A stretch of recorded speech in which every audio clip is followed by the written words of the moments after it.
नांदेडमध्ये मध्यरात्री तिहेरी हत्याकांड, गँग वॉरने शहर हादरले।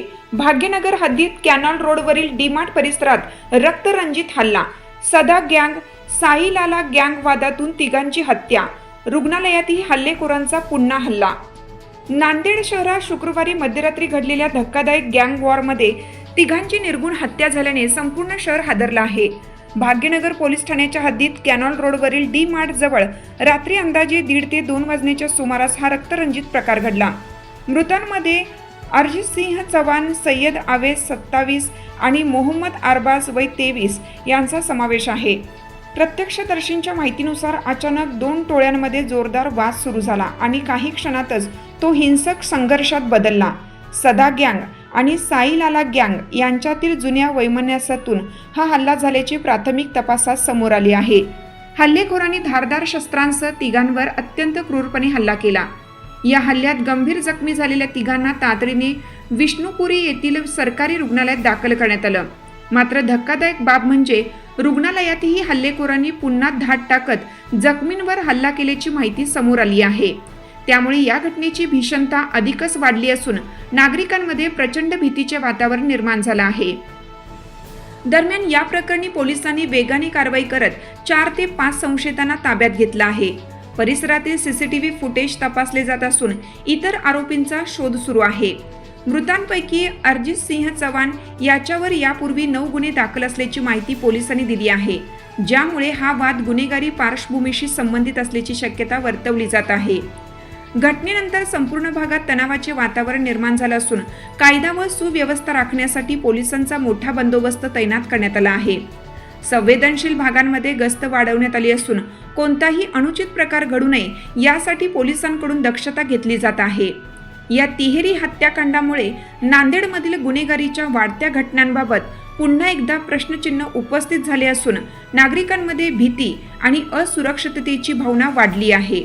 पोलिसांकडून लवकरच या प्रकरणातील सर्व आरोपींना अटक केली जाईल असा विश्वास व्यक्त करण्यात येत आहे। रात्री जवळपास 1:30 वाजता एक जे 2 रायव्हल ग्रुप दिसतो, ज्यामध्ये की एक अनिल पंजाबी, साई लाला यांचे काही असोसिएट्स ग्रुप्स आणि दुसरी बाजू अरिजित चौहान असा त्यांचे जे 2-3 मंडळी होता तिथे, तो असा 2 रायव्हल ग्रुप दिसतो, ज्यामध्ये की रात्री मारामारी झाली ई स्क्वायर मॉल जवळ आणि त्यामध्ये स्पॉटवर सिरियसली इंजर्ड जे झाला दोन्ही रायव्हल ग्रुपच्या एक इंजर्ड झाला सिरियसली, अरिजित चौहान आणि तसेच दुसरा अरबाज एके जे अरबाज एके साई लाला आणि अनिल पंजाबी ग्रुपचा मेंबर आहे, असोसिएट आहे, त्यांच्यासोबत असतो असा दिसतो। तो एकंदरीत असा दिसतो की 2 ग्रुप जे क्रिमिनल मोठी हिस्ट्री आहे दोन्ही ग्रुपच्या, जे टोळी म्हणतो त्यामध्ये अनिल पंजाबी सध्या MPDA मध्ये जेलमध्ये आहे। साई लाला सुद्धा जवळपास 1.5 महिन्यापूर्वी MPDA मधून बाहेर आला होता। त्यांचे जे असोसिएट आहे त्यांच्यावर सुद्धा मोठी क्राईमची हिस्ट्री आहे आणि MPDA 55-56 सारखा कारवाई प्रपोज्ड आहे किंवा झालेली आहे। दुसरा बाजू जे आहे, दुसरा ग्रुप अरिजित चौहानवर सुद्धा 9 गुन्हे दाखल होता, पास्ट गुन्हे। त्यांच्यासोबत जे एक आरोपी जे आम्ही अरेस्ट पण केलेला आहे, इंजर्ड आहे, त्यांच्यावर सुद्धा MPDA ची कारवाई झाली होती, 2025 मध्ये बाहेर आला होता। तो एकंदरीत दोन्ही गँगवर मोठी क्राईम हिस्ट्री आहे आणि पोलीस करून जे स्ट्रॉंगेस्ट पॉसिबल प्रतिबंधक कारवाई सुद्धा झालेला होता MPDA आणि हद्दपार सारखा।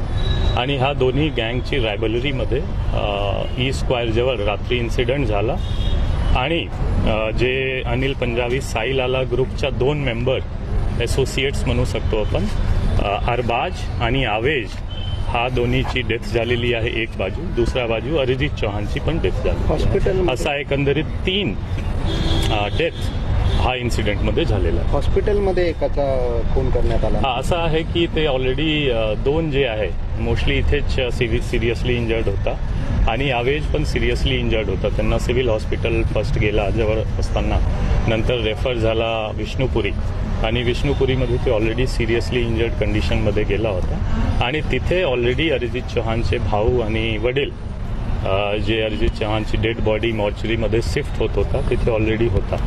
आणि तिथे पण त्यांच्यावर वार झाला. तो सिरियसली इंजर्ड ऑलरेडी होता, वार पण झाला आणि सेफ्टी त्यांची पण ट्रीटमेंट दौरान आहे ते धुरंधर चित्रपट पाहून निघाले होते अशी माहिती आहे. दोन्ही गँग नाही, फक्त 3 जे अरिजित चौहान आणि त्यांच्यासोबत 2 लोक, हा एक बुलेट गाडीवर गेला होता आणि मूव्ही बघून ते बाहेर आला होता.